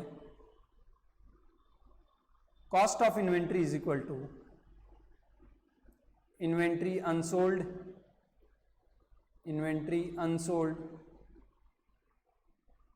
इनटू इन्वेंट्री जो अनसोल्ड है उसको हम मल्टीप्लाई कर देंगे किससे, inventory unsold into cost per standard cost, rather standard cost per unit. यानी जो कॉस्ट आपने पर यूनिट ऑफ इन्वेंट्री सेट किया था स्टैंडर्ड कॉस्ट में, उसको आप जितनी यूनिट्स पड़ी हैं आपके पास उससे क्या कर दो, मल्टीप्लाई कर दो। और यहां पे लिखोगे NOTE, नोट। यहां पे आप लिखोगे एक नोट, लिखो यहां पे, standards are set at the beginning of each period to manufacture goods within the decided cost, within the decided standard cost, बराबर है, ये नोट इसके नीचे आप लिख लोगे। समझ में आया कि नहीं आया? अच्छा, अब एक चीज आपको मेरे को बताओ कि अगर मैं तीनों मेथड यूज करता हूं, मैं क्या यूज कर रहा हूं? तीनों मेथड यूज कर रहा हूं, तो कौन सा मेथड मुझे मोस्ट एक्यूरेट कॉस्ट देगा, यानी सही कॉस्ट सबसे ज्यादा किस में मिलेगा मुझे? अगर आप मुझे बोलते हो कि सर आपको सबसे अच्छा कॉस्ट यानी एग्जैक्ट करेक्ट कॉस्ट किस में मिलेगा? रिटेल प्राइस में मिलेगा। तो देखो लास्ट ईयर का मैं ग्रॉस प्रॉफिट ले रहा हूं, यहां पे कितना लिया मैंने? 15% लिया। कितना परसेंट लिया? 15%। क्या पता इस साल क्या हुआ हो, इस साल कोई एक रॉ मटेरियल का प्राइस बढ़ गया हो, पिछले साल जो रॉ मटेरियल का प्राइस था वही इस साल होगा, जरूरी थोड़ी ना है। जितना सैलरी, जितना वेजेस हम लोग ने वर्कर को पिछले साल दिया था उतना ही वेजेस हम लोग वर्कर को इस साल देंगे, ऐसा जरूरी थोड़ी ना है। कहने से मैं ज्यादा भी दे सकता हूं, मैं कम भी दे सकता हूं। इसके लिए ये बोलना बहुत गलत हो जाएगा कि पिछले साल हमने जो प्रॉफिट का रेशियो लिया था वही प्रॉफिट रेशियो इस साल लगेगा। कहने से इस साल हो सकता है कि शायद 14% प्रॉफिट हो, और कहने से अगर इस साल का 14% प्रॉफिट है तो कहने से इस साल की इन्वेंट्री की कॉस्ट पर यूनिट कितनी है? 86 है, ना कि 85। कहने से रिटेल प्राइस मेथड जो है वो मुझे कभी कभी इनकरेक्ट आंसर दे सकता है कि नहीं दे सकता है? यस, इनकरेक्ट आंसर दे सकता है ना? यस। स्टैंडर्ड कॉस्ट मेथड की बात करो तो कहने से स्टैंडर्ड कॉस्ट मेथड में तो मैं क्या करता हूं? कहने से स्टैंडर्ड कॉस्ट मेथड में तो मैं ऐसे स्टैंडर्ड निकालता हूं और उसको कॉस्ट ऑफ इन्वेंट्री से मल्टीप्लाई कर देता हूं। कहने से स्टैंडर्ड्स जो हैं वो साल स्टार्ट होने से पहले डिसाइड किए जाते हैं। कहने से लेट सपोज मैंने यहां पे डिसाइड किया था कि मेरे को केमिकल कितने में मिल जाएगा? 10 में। मिला क्या? 10 में एक्चुअल में। कहने से 10 से ज्यादा भी हो सकता है, 10 से कम भी हो सकता है। अब मैं जिससे केमिकल खरीद रहा हूं उससे मैं जाके ऐसा थोड़ी ना बोलूंगा कि मैंने स्टैंडर्ड 10 का सेट किया तो तू मुझे 10 में ही बेच। भाई उसको जो प्रॉफिटेबल लगेगा वो उसमें बेचेगा। वो बोलता है तेरा स्टैंडर्ड सब तेल लेने गया, मैं तो 12 में बेचूंगा, लेना है तो ले वरना मत ले। कहने से हम भी फैक्ट्री बंद नहीं कर सकते, हमको भी कितने में लेना पड़ेगा? 12 में लेंगे। तो कहने से अगर मैं इसको 12 में ले रहा हूं तो मेरी कॉस्ट इंक्रीज होगी कि नहीं होगी? यस। और कहने से यहां पे मैंने फ्राइट 5 का सोचा था, अब कंपनी बोलती है 3 रुपए में फ्राइट में हो जाएगा, तो उसको मैं ऐसा बोलूंगा कि नहीं मैं तो स्टैंडर्ड कॉस्ट 5 सेट किया हूं तो तू 5 ही ले। भाई मैं अपना लॉस क्यों करूंगा? वो 3 बोल रहा है तो मैं 3 में ही दूंगा ना उसे। तो कहने से इसकी वजह से मेरी स्टैंडर्ड कॉस्ट क्या हो जा रही है? कम हो जा रही है। तो कहने से जो एक्चुअल कॉस्ट है, जो एक्चुअल कॉस्ट है, कहने से वो स्टैंडर्ड कॉस्ट से क्या होगी? डिफरेंट होगी कि नहीं होगी? थोड़ी बहुत, कहने से ज्यादा डिफरेंस नहीं हो सकता है, बट कहने से थोड़ा बहुत डिफरेंस तो एटलीस्ट क्या होगा? स्टैंडर्ड कॉस्ट और एक्चुअल कॉस्ट में होगा। और कहने से अगर मैं यहां पे स्टैंडर्ड कॉस्ट मेथड यूज करता हूं, क्या यूज करता हूं? स्टैंडर्ड कॉस्ट मेथड यूज करता हूं, तो मैंने कहने से लेट सपोज यहां पे इसका टोटल आता है 65। कितना टोटल आता है? 65। और इसका टोटल आता है 70। तो मैंने यहां पे लेट सपोज मेरे पास 1000 यूनिट पड़े थे, तो 1000 यूनिट को मैंने अगर स्टैंडर्ड कॉस्ट मेथड यूज कर दिया तो कितना आ गया? कहने से मेरे पास आ गया 70,000 रुपए आ गया। कितना आ गया? 70,000 रुपए आ गया। और मैंने मेरी बैलेंस शीट के अंदर यहां पे लिख दिया इन्वेंट्री 70,000। आप फंस जाओगे। क्यों फंस जाओगे? क्योंकि आप बैलेंस शीट के नीचे साइन करते हो कि to the best of my knowledge and belief ऊपर दिए गए स्टेटमेंट में जितने भी फिगर हैं वो सब फेयर, ट्रू एंड फेयर हैं। ठीक है, मेरे नॉलेज के हिसाब से। कहने से आप सीए हो, आपको इतना तो मालूम होना चाहिए ना कि भाई स्टैंडर्ड कॉस्ट ऊपर नीचे हो सकती है, हाँ या ना? आपको क्या मालूम होना चाहिए कि स्टैंडर्ड कॉस्ट थोड़ी बहुत ऊपर नीचे हो सकती है। और आपने जो एक्चुअल में यहाँ पे 75,000 का फिगर दिया वो एक्चुअल में 75,000 का नहीं है, 1000 यूनिट थी, ये बात सही है, लेकिन एक यूनिट बनाने को 70 रुपए का खर्चा नहीं हुआ। वो तो आपने स्टैंडर्ड सेट किया था, लेकिन आपने उससे कम में ही बना दिया, आपने तो 65 में ही बना दिया। इसलिए आपकी इन्वेंट्री की कॉस्ट कितनी थी? 65,000 थी। आपने कितनी लिख दी? 70,000 लिख दी। आपने कहने से अकाउंट्स में गलत ओपिनियन दिया है, आपने गलत बताया है, पब्लिक को मिस इन्फॉर्म किया है, आपको जेल में डाल देंगे। ऐसा कौन बोलेगा? ऐसा इंस्टीट्यूट बोलेगा, कोर्ट बोलेगा आपको कि आपने क्या किया, यहाँ पे गलत किया है। तो कहने से रिटेल प्राइस मेथड और स्टैंडर्ड कॉस्ट मेथड, ये दोनों ही मेथड क्या कर सकती हैं? ये दोनों ही मेथड मुझे क्या कर सकती हैं? धोखा दे सकती हैं। क्या कर सकती हैं? धोखा दे सकती हैं। अब अगर आप यहां पे हिस्टोरिकल कॉस्ट की बात करोगे तो बताओ हिस्टोरिकल कॉस्ट मेथड कभी आपको धोखा दे सकती है क्या? पॉसिबल ही नहीं है। क्यों नहीं पॉसिबल है? क्योंकि यहां पे तो आप क्या कर रहे हो? एक्चुअल कॉस्ट को देख रहे हो। आप बिल करेक्ट करते हो कि भाई कौन कौन से बिल कंपनी में आए, बोले परचेस का बिल आया, इससे सामान बनता है, क्या बोलता है? हाँ बनता है, बोले इसको ऐड कर दो। बोला फ्राइट इनवर्ड का बिल आया, बोलता है इससे सामान बनता है, बोलता हाँ बनता है, इसको ऐड कर दो। बोले कैरेज इनवर्ड का बिल आया, बोलता है इससे सामान बनता है, बोलता है इसको ऐड कर दो। बोला सैलरी का सैलरी स्लिप है, सैलरी पे करने का सैलरी स्लिप है, बोलते हैं इससे सामान बनता है क्या सैलरी से, बोलते हैं सैलरी से एम्प्लॉय आते हैं, एम्प्लॉय लोग डायरेक्टली सामान बनाने में कंट्रीब्यूट नहीं करते, इनडायरेक्टली करते हैं, तो इनको यहाँ पे नहीं लेंगे। बराबर है। ऐसे करके कहने से मैं तो एक्चुअल कॉस्ट देख रहा हूं, ये कभी भी गलत हो सकता है क्या, अनटिल एंड अनलेस कोई एरर गलती से ना हो जाए या फिर मैंने जानबूझ के फ्रॉड नहीं किया हो, मेरे से यहां पे मिस्टेक नहीं हो सकता। तो सबसे रिलायबल जो मेथड है ना, वो कौन सा मेथड है, हिस्टोरिकल कॉस्ट मेथड है। ये हमारा कौन सा है, ये हमारा प्राइमरी मेथड बोलते हैं, इसे हम लोग क्या बोलते हैं,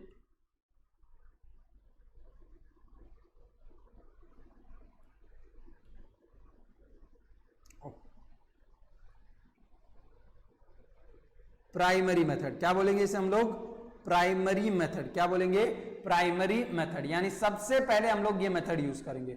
और इफ हिस्टोरिकल कॉस्ट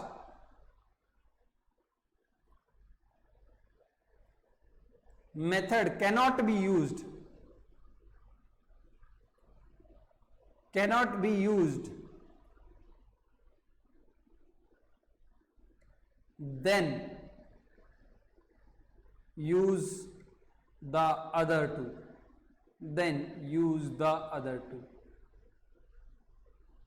यानी सबसे पहले हम लोग क्या करेंगे, हिस्टोरिकल कॉस्ट मेथड, यानी हम लोग हमारे सारे बिल देखेंगे और बिल में देखेंगे कि ये कॉस्ट हमारी इन्वेंट्री बनाने के लिए जरूरी थी कि नहीं थी, अगर थी तो उसको इन्वेंट्री की कॉस्ट में ऐड करेंगे, अदरवाइज नहीं करेंगे। लेकिन अगर ऐसा समझो कि हमारा ऑफिस कोलकाता में, इस समय हमारा ऑफिस कहां है, कोलकाता में, और कोलकाता में तूफान आ रखा है इस समय, और हमारा जिस बिल्डिंग में ऑफिस है उसकी खिड़की हमने खुली छोड़ दी, और खिड़की खुली छोड़ी तो जितने भी पेपर थे वो सब तूफान में क्या हो गए, उड़ गए, एक भी बिल नहीं बचा हमारे पास, सारे के सारे बिल क्या हो गए, उड़ गए।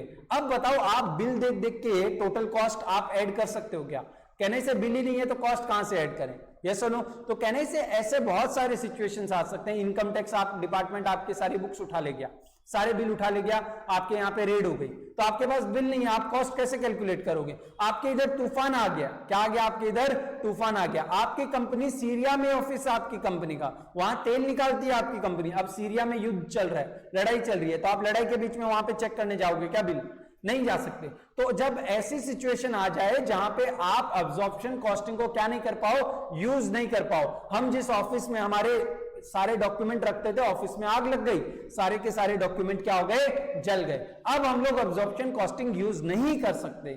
तो अब कहने से कॉस्ट तो हमें कैसे ना कैसे तो निकालनी पड़ेगी, जीरो थोड़ी ना लिख सकते हैं, इन्वेंट्री पड़ी है मतलब इसकी कोई ना कोई कॉस्ट थी, हम नहीं निकाल पा रहे वो अलग चीज है। इसके लिए इंस्टीट्यूट आपको बोलता है कि भाई जब आप एक्यूरेटली नहीं निकाल पा रहे हो तो थोड़ा बहुत 19-20 आपको चलेगा, और आप ये स्टैंडर्ड कॉस्ट मेथड और रिटेल प्राइस मेथड में से कोई भी यूज कर सकते हो। लेकिन अगर आपके पास ऑप्शन है हिस्टोरिकल कॉस्ट मेथड से आप निकाल सकते हो, फिर आप अब्जॉर्प्शन कॉस्टिंग मेथड यूज नहीं कर सकते। समझ में आता है कि नहीं आता है। तो आपको देखो सीए इंटरमीडिएट के अंदर, ठीक है, सीए के फर्स्ट लेवल के, सीए के सेकंड लेवल के अंदर सीए 5 मार्क का क्वेश्चन आता है AS2 के ऊपर। क्या क्वेश्चन आता है, क्वेश्चन ये आता है कि the company is unable to value its inventory, the company is unable to value its inventory using the absorption costing. The accountant of a company says that standard costing method give the correct picture या फिर the correct value of inventory. Do you agree with him? Yes or no with reasons. ठीक है, 5 mark का question है accounting standard का। क्या लगता है आपको, अकाउंटेंट बोलता है कि हम लोग अब्जॉर्प्शन कॉस्टिंग मेथड नहीं यूज करना चाहते, हम तो स्टैंडर्ड कॉस्टिंग मेथड यूज करेंगे क्योंकि ये एक्यूरेट रिजल्ट देता है। नहीं कर सकते आप, क्योंकि अकाउंटिंग स्टैंडर्ड 2 बोल रहा है आपको कि भाई आपको क्या है, यहाँ पे कहने से अकाउंटिंग स्टैंडर्ड AS2 आपको बोलता है, AS2 ये बोलता है कि जब तक आप अब्जॉर्प्शन कॉस्टिंग यूज कर सकते हो, यानी बिल है, रिकॉर्ड है, तब तक आप अब्जॉर्प्शन कॉस्टिंग ही यूज करोगे, आप उसकी जगह कोई दूसरा मेथड या दूसरा कुछ नहीं यूज कर सकते। समझ में आता है कि नहीं आता है। तो कहने से इस केस में हम लोग बोलेंगे तो जो कंपनी का अकाउंटेंट है वो गलत है, वो सही नहीं बोल रहा है, उसे एब्जॉर्प्शन कॉस्टिंग यूज करना पड़ेगा, स्टैंडर्ड कॉस्टिंग मेथड यूज नहीं कर सकता। क्यों नहीं कर सकता, तो as per accounting standard 2 valuation of inventory it states that only the absorption costing या फिर historical cost method should be used to calculate the cost of cost of inventory. Until unless it is impractical to do so, we may use in that case standard cost method or retail price method. इतना लिखने से आपको 5 marks मिलता है. इतना लिखने से क्या मिलता है? 5 मार्क्स. कितना टेक्निकल टर्म्स है ये सारी चीजें, क्या लॉजिक्स है इनके पीछे, यही आपका अकाउंटिंग स्टैंडर्ड्स है. ठीक है, आगे जाके यही आपको आएगा. ये AS2 का मैं मेजर पार्ट यहाँ पे क्या कर रहा हूँ आपके साथ डिस्कशन में लेके आ रहा हूँ. समझ में आया कि नहीं आया? तो कहने से we have 2 types of methods. One is historical cost methods, another one is non-historical cost method. Historical cost में हमारे पास एक ही मेथड है, that is absorption costing. Non-historical cost में हमारे पास 2 मेथड है, एक standard costing और एक retail price. अच्छा, इनको historical और non-historical क्यों बोलते हैं? historical इसलिए बोलते हैं क्योंकि आप इसमें past में जो बिल आए उस बिल के ऊपर आप देख के, हिस्ट्री देख के आप क्या करते हो? कॉस्ट निकाल रहे हो. और इसके अंदर आप कोई बिल नहीं देखते हो, हिस्ट्री नहीं देखते हो, आप डायरेक्टली क्या कर देते हो? कॉस्ट निकाल देते हो. इसलिए इनको हम क्या बोलते हैं? इनको हम नॉन हिस्टोरिकल कॉस्ट मेथड बोलते हैं. समझ में आता है कि नहीं आता है? इसको हम बोलते हैं हिस्टोरिकल कॉस्ट मेथड और उसको हम क्या बोलते हैं? Non historical. मालूम पड़ता है कि नहीं पड़ता है? पक्का इतना समझ में आया सबको? आगे चले. ओके, नेक्स्ट आगे देखो. ये तो हमारे कॉस्ट का एक पॉइंट हमने क्या किया यहां पे डिस्कस किया. अब एक दूसरा पॉइंट आता है, that is method of counting. Method of accounting नहीं, मेथड ऑफ काउंटिंग. अब यहां पे एक चीज समझो. 1 अगस्त को मैंने सामान खरीदा, मैंने परचेस किया 100 यूनिट्स. कितना परचेस किया? 100 यूनिट्स. 25 रुपए में. कितने रुपए में एक यूनिट आ रहा है? 25 रुपए में आता है. 3 अगस्त को मैंने एक और परचेस किया. इस बार मैंने यूनिट्स खरीदा 300 यूनिट्स. और इस टाइम जब मैंने 3 अगस्त को खरीदा, तब तक जो रॉ मटेरियल मैं खरीदता हूं उसकी मार्केट में रेट ऊपर चली गई. अब वो 30 रुपए में मिल रहा, तो मैंने 30 में खरीद लिया. ठीक है, यही सामान में ट्रेडर हूं. ठीक है, शैम्पू, लेट सपोज शैम्पू की बात करते हैं. तो मैंने 1 तारीख को शैम्पू खरीदा, 1 अगस्त को 100 मैंने बोतल खरीदे शैम्पू के, और एक शैम्पू 25 रुपए में मिला मुझे. 3 मई को मैंने वही शैम्पू वापस खरीदा, लेकिन कितने में खरीदा? 300 रुपए में खरीदा. कितने में? सॉरी, कितनी क्वांटिटी कितनी खरीदी? 300 रुपए खरीदी. और मेरे को रेट कितना पड़ा? मेरे को रेट पड़ा 30 रुपया. बराबर है. तो कहने से यहां पे मैंने 2500 रुपए देके 100 बोतल खरीदी, और यहां पे मैंने 9000 देके 300 बोतल खरीदी. मालूम पड़ता है कि नहीं पड़ता है? अब 5 अगस्त को मैंने सेल कर दिया. 5 अगस्त को मैंने क्या किया? सेल किया. और वो सेल मैंने 200 यूनिट्स का किया. कितने यूनिट का सेल कर दिया? 200 यूनिट का सेल किया. ठीक है, रेट कुछ भी हो, 100-150 रुपए में बेच दिया सपोज मैंने. ठीक है, अब मुझे बताना है कि 5 अगस्त को मेरे पास जो इन्वेंट्री है वो कितनी है और उसकी कॉस्ट क्या है. तो कहने से 100 खरीदा था, 300 खरीदा, टोटल कितना खरीदा? 400 यूनिट खरीदा, उसमें से 200 बेच दिया. तो कितना पड़ा है मेरे पास? 200 पड़ा है. कितना पड़ा है मेरे पास? 200 यूनिट्स पड़ा है. समझ में आता है कि नहीं आता है? यस. अब कॉस्ट क्या है? ये 200 कितने में खरीदा था मैंने? तो आपके पास यहां पे ये आता है कि आप काउंट कैसे करोगे कि ये जो 200 आपने इश्यू किया है, ये 200 आपने जो सेल किया है, ये 200 का सेल जो है आपका, वो आपने इस दिन वाले में से सेल किया है या फिर आपने इस दिन वाले में से सेल किया है? मालूम पड़ता है कि नहीं पड़ता है? कि आपको ये चेक करना है कि आपने इस दिन वाले में से अगर सेल किया है, आप ऐसा मानते हो कि सर हम लोग ने इस दिन वाले में से सेल किया है, तो आप क्या बोल रहे हो यहां पे? आप ये बोल रहे हो कि आपका 100 1 अगस्त को आया था, और 3 अगस्त को कितना आया था? 3 अगस्त को 300 आया था. बराबर है. अब आपने ये 200, आप बोलते हो सर पहले हम लोग ने इसमें से सेल किया, तो कहने से ये 100 पूरा बिक गया होगा, इसमें से 0 बचा होगा हमारे पास. ये सुनो, और कहने से हमने टोटल 200 सेल किया, तो 100 इधर से सेल किया होगा, तो 100 इधर से सेल किया होगा. तो इस दिन हमारे पास कितनी यूनिट बची होंगी? इस दिन जो हमने 3 अगस्त को खरीदी थी 300 यूनिट, उसमें से हमने 100 बेच दी, और कितनी बची है? 200. और कहने से इस दिन की अगर 200 यूनिट बेची पड़ी है मेरे पास, और ये यूनिट मैंने कितने में खरीदी थी? 30 रुपए में खरीदी थी. तो कहने से आज जो मेरी इन्वेंट्री की कॉस्ट है वो कितनी है? 6000 है. कितनी है? कॉस्ट है कितनी है? 6000 है. मैंने यहां पे क्या अज्यूम किया कि जो सामान मैंने पहले खरीदा है उसको मैंने क्या किया? पहले बेचा है. जो सामान मैंने पहले खरीदा था उसको मैंने क्या किया है? पहले बेचा है. मैंने यहां पे फीफो मेथड यूज किया. क्या यूज किया?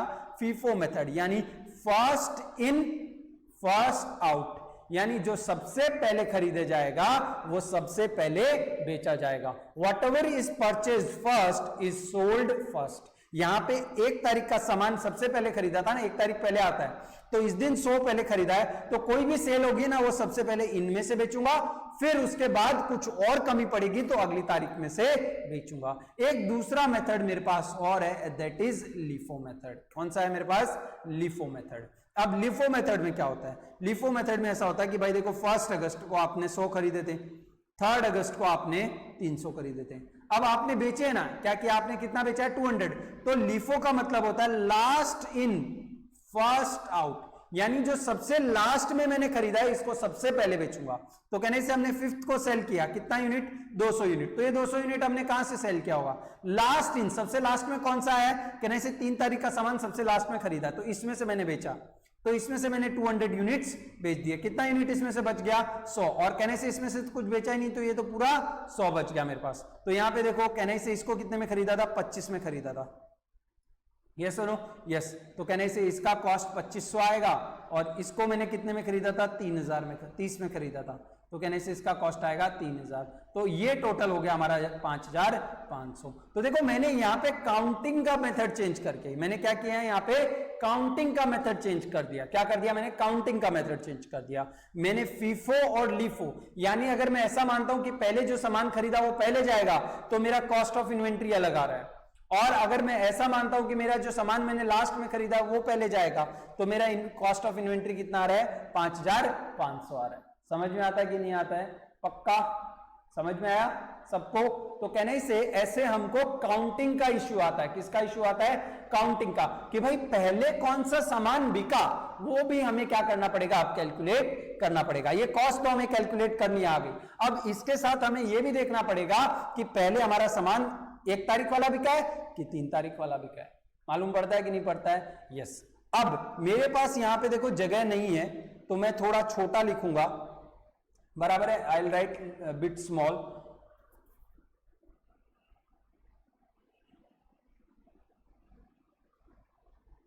Is the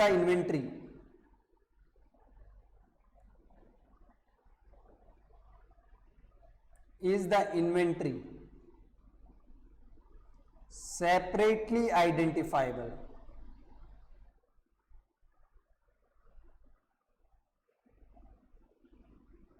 Is the inventory separately identifiable? एक क्वेश्चन पूछेंगे खुद से, ठीक है, और उसका आंसर देंगे हम लोग। समझाता हूं ये क्या है, यस या फिर नो। अगर इसका आंसर यस आता है तो आप मेथड यूज करोगे उस केस के अंदर स्पेसिफिक, कौन सी मेथड यूज करोगे? Specific identification method. ये एग्जाम में नहीं पूछता इंस्टीट्यूट, क्योंकि इसे पूछा नहीं जा सकता। और दूसरा, अगर आपका आंसर आता है तो आप इनमें से कोई यूज करोगे। इन 3 में से आप क्या कर सकते हो? कोई यूज कर सकते हो। 3 नहीं 4 हो गई है यहाँ पे। एक आपका आ गया फीफो मेथड आ गया, आप ये यूज कर सकते हो। आप चाहो तो लीफो मेथड यूज कर सकते हो, ठीक है। आप चाहो तो वेटेड एवरेज मेथड यूज कर सकते हो। वेटेड एवरेज निकाला था ना हम लोग ने, वेटेड एवरेज गुडविल वाला मेथड क्लास 12th में। नहीं आता तो मैं वापस सिखाऊंगा।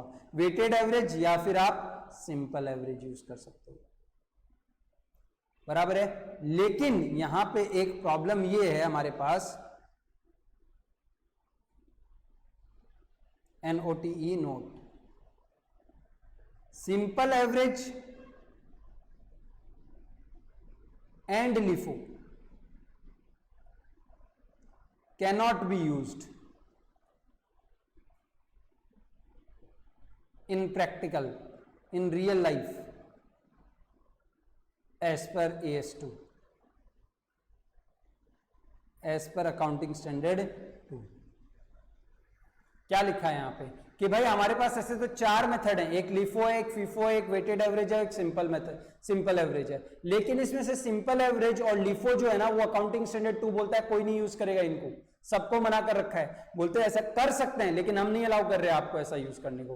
क्यों? क्योंकि इंस्टीट्यूट बोलता है ये दोनों ही मेथड क्या है, इलॉजिकल है। अब क्यों इलॉजिकल है वो हम लोग सीए इंटर के अंदर सीखेंगे, यहाँ पे उतनी ज्यादा जरूरत नहीं है, बहुत ज्यादा डीप में हो जाएगा, वरना समझ में आता है कि नहीं आता है। तो इंस्टीट्यूट ऐसा पूछे AS2 के हिसाब से क्या लिफो मेथड यूज कर सकते हैं क्या, आंसर इज नो, AS2 के हिसाब से लिफो मेथड यूज नहीं कर सकते। लेकिन एग्जाम में क्वेश्चन आ गया कि इस क्वेश्चन को आपको लिफो मेथड से सॉल्व करना है, तो आप उसको लिफो मेथड से ही सॉल्व करोगे, ऐसा नहीं बोलोगे कि AS2 के हिसाब से लिफो मेथड से क्वेश्चन सॉल्व नहीं कर सकते। क्वेश्चन सॉल्व कर सकते हैं बट अलाउ नहीं करता है इंस्टीट्यूट। समझ में आता है कि नहीं आता है? सिंपल सी बात है भाई कि हम लोग इंडिया के अंदर एटम बॉम्ब, तुम और मैं मिलके चाहें तो एटम बॉम्ब बना सकते हैं कि नहीं बना सकते हैं? अगर हम में इतना टैलेंट है, न्यूक्लियर बॉम्ब बना सकते हैं कि नहीं बना सकते हैं? बना सकते हैं। बट गवर्नमेंट बोलती है कोई नहीं बनाएगा। गवर्नमेंट क्या बोलती है? कोई नहीं बनाएगा। वैसे ही लोग चाहें तो लिफो मेथड यूज कर सकते हैं कि नहीं कर सकते? कर सकते हैं, बट गवर्नमेंट बोलती है कोई नहीं करेगा। समझ में आता है कि नहीं आता है? ऐसे ही अकाउंटिंग स्टैंडर्ड 2 लिफो मेथड को क्या कर देता है, मनाही कर देता है कि लिफो मेथड कोई भी यूज नहीं करेगा। अब ये एक्चुअली है क्या? तो देखो, अलग अलग टाइप की कंपनीज होती हैं, अलग अलग टाइप के बिजनेस होते हैं, उसके हिसाब से काउंटिंग होती है। अगर मैं बात करूं एक ऐसी कंपनी जो न्यूक्लियर पावर प्लांट बनाती है, क्या करती है? लेट सपोज मैं आपको इसरो का ही एग्जांपल लेता हूं। क्या करती है इसरो? क्या करती है? कहने से इसरो सैटेलाइट्स बनाती है। क्या करती है? सैटेलाइट्स बनाती है। तो लेट सपोज इसरो ने मार्च के अंदर 2018-19 के अंदर इसरो ने 5 सैटेलाइट्स बनाए, और ये सैटेलाइट इसरो क्या करता है? बेच देता है इन सेंस कि सबको बोलता है भाई लाओ तुम्हारा सैटेलाइट लेके आओ, हमारे रॉकेट पे लगा के तुम्हारा सैटेलाइट हम लोग आसमान में भेज देंगे। तो ये सैटेलाइट नहीं, एक्चुअली सैटेलाइट कैरियर बोलेंगे इन्हें, रॉकेट्स हैं ये, बराबर है। तो इसरो रॉकेट्स बनाता है, कैरियर्स बनाता है। कहने से 5 सैटेलाइट हैं, और कहने से हर सैटेलाइट एक सैटेलाइट से दूसरी अलग है। ये सुनो, दोनों सब लोग क्या है? सेपरेटली मैं आइडेंटिफाई कर सकता हूं। अब शैम्पू की बोतल की बात करो, 300 बोतल खरीद के लाया, 300 बोतल खरीद के लाया, 300 बोतल में डिफरेंस बता सकता हूं क्या? इसमें क्या डिफरेंस है और इसमें? सब एक ही ब्रांड की 300 बोतल खरीद के लिए क्या आ गया? कह रहे हैं इसमें कोई डिफरेंस नहीं है। पार्ले जी के 10 पैकेट खरीद के लाया, उनको आप सेपरेटली आइडेंटिफाई कर सकते हो क्या? नहीं कर सकते। बट कहने से इसरो की 5 अलग अलग रॉकेट है, कहने से सब सेपरेटली आइडेंटिफाई नहीं हो सकती है कि नहीं हो सकती है? हो सकती है। तो कहने से जब आपका यहां पे क्वेश्चन क्या पूछ रहा है? यहां पे क्वेश्चन पूछ रहे हैं हम लोग, इज इन्वेंट्री सेपरेटली आइडेंटिफाइबल, यानी आप इन्वेंट्री को देख के उनमें फर्क बता सकते हो क्या? कहने से अगर मैं इन्वेंट्री को देख के फर्क बता सकता हूं तो उसकी कॉस्ट में, काउंटिंग में प्रॉब्लम ही नहीं है ना। अगर इसरो के पास 5 सैटेलाइट हैं, इसरो के पास क्या है? 5 सैटेलाइट हैं, एक छोटी सैटेलाइट है, एक बड़ी सैटेलाइट है, एक बहुत बड़ी सैटेलाइट है, एक चौड़ी सैटेलाइट है, एक गोल सैटेलाइट है, सपोज, ठीक है। तो कहने से इसमें से इसरो शाम लेट से ईयर खत्म होता है, उसके एंड में देखता है ये हमारे पास नहीं है, ये हमारे पास नहीं है, ये हमारे पास नहीं है, तो इसरो को मालूम पड़ता है ये 3 बिक गई और ये 2 पड़ी है। तो फीफो लिफो लगाने का जरूरत है क्या इस केस में कि जो पहले आया वो पहले गया, ऐसा बोलेंगे क्या इस केस में? कहने से नहीं बोलेंगे। क्यों? क्योंकि हम लोग सबको आइडेंटिफाई कर पा रहे हैं कि भाई हाँ ये पड़ा है हमारे पास और ये बिक गया। फीफो लिफो तो कब लगता है? जब हम लोग ये नहीं बता पाते कौन सा पड़ा है और कौन सा बिक गया। तो हम ये बोलते हैं, ये मान लेते हैं, अज्यूम कर लेते हैं कि जो पहले आया होगा ना वही बिका होगा। अभी हो सकता है वो यहीं पे पड़ा हुआ हमारे पास, बट हमारे पास कोई दूसरा ऑप्शन नहीं है क्योंकि उनको मैं आइडेंटिफाई नहीं कर सकता। तो आप खुद से एक क्वेश्चन पूछते हो कि is the inventory separately identifiable? If yes, you will use specific identification method, यानी आप स्पेसिफिकली आइडेंटिफाई करोगे कौन सा बिक गया, कौन सा पड़ा है, और जो पड़ा है उसकी कॉस्ट को आपको मालूम है, उसको उससे मल्टीप्लाई करके आप क्या कर सकते हो? आंसर निकाल सकते हो, ठीक है। लेकिन अगर आप आइडेंटिफाई नहीं कर सकते, जो कि मोस्ट ऑफ केसेस 90% केसेस में होता है, ठीक है। जैसे कि आप कोको कोला की बात करो, कोको कोला के पास लेट से कोक की बोतल्स पड़ी हैं 1 लाख बोतल। अब कौन सी 1 लाख बोतल इसमें से बिकी है और कौन सी पड़ी है, कोक को क्या मालूम? कोक को तो इतना मालूम है 1 लाख बोतल आई थी, उसमें से 80,000 बिक गई और 20,000 पड़ी है। लेकिन कौन सी 20,000? पहले दिन जो आई थी वो कि आखिरी दिन जो आई थी वो? हर बोतल का कोक हिसाब नहीं रख सकता, ठीक है। तो कहने से इसमें सेपरेटली आइडेंटिफाइबल नहीं है। तो उसमें कोक मान सकता है कि जो सामान पहली तारीख को आया था वो सबसे पहले गया होगा, जो आखिरी में आया वो सबसे लास्ट में गया होगा। कहने से लॉजिकल भी लगता है, हाँ या ना? लॉजिकल भी लगता है। कहने से जो सामान पहले आया है मेरे पास, मैंने जो सामान पहले खरीदा उसको पहले बेचूंगा, क्योंकि अगर उसको नहीं बेचा तो वो क्या हो जाएगा? पड़ा पड़ा खराब हो जाएगा, ठीक है। दूसरी मेथड मेरे पास जो है वो है लिफो मेथड। लिफो मेथड में क्या है? जो लास्ट में आया है ना वो पहले जाएगा।